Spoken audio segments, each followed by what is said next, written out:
టాలీవుడ్ లో నందమూరి ఫ్యామిలీకి ఒక ప్రత్యేకమైన గుర్తింపు ఉంది. ఇప్పటికే ఆ కుటుంబానికి చెందిన బాలకృష్ణ, జూనియర్ ఎన్టీఆర్, కళ్యాణ్ రామ్లు హీరోలుగా దూసుకుపోతున్నారు.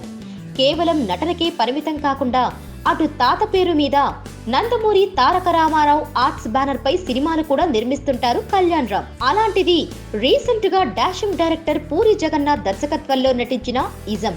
ఈ సినిమా టాక్ బాగున్నప్పటికీ కళ్యాణ్ రామ్ పెట్టిన 25 కోట్ల రూపాయలు మాత్రం రాబట్టుకోలేకపోయాడట.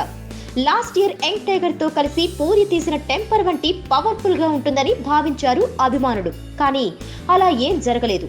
సినిమా పరంగా దాదాపు 12.24 కోట్లు రాగా శాటిలైట్ రూపంలో మరో 3 కోట్ల వరకు రావచ్చు అని అంచనా. ఈ లెక్కలు చూసుకున్నా మొత్తంగా 15 కోట్ల వరకు మాత్రమే వసూలైనట్లు టాక్.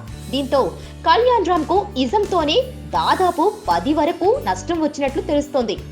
అంతకు ముందు నటించిన షేర్ నిరాశను మిగిల్చడం, మాస్ రాజా రవితేజతో నిర్మించిన కిక్ 2 కూడా ఫ్లాప్ అవ్వడంతో ఈ నందమూరి హీరోకు దెబ్బ మీద దెబ్బ పడినట్లయింది. ఈ ఆర్థిక పరిస్థితి నుంచి కోలుకోవాలంటే మాత్రం అర్జెంటుగా పటాస్ లాంటి బ్లాక్ బస్టర్ హిట్ పడాలి, లేక సొంత బ్యానర్ లో పెద్ద హీరోతో హిట్ చిత్రాన్ని నిర్మించాలి.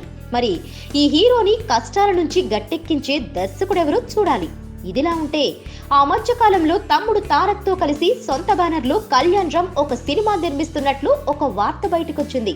అదే నిజమైతే మాత్రం 100% కళ్యాణ్ రామ్ ఈ నష్టాల నుంచి త్వరగా బయటపడొచ్చని భావిస్తున్నారు నందమూరి అభిమానులు. Please subscribe. Hi, it's me Purna. Please subscribe.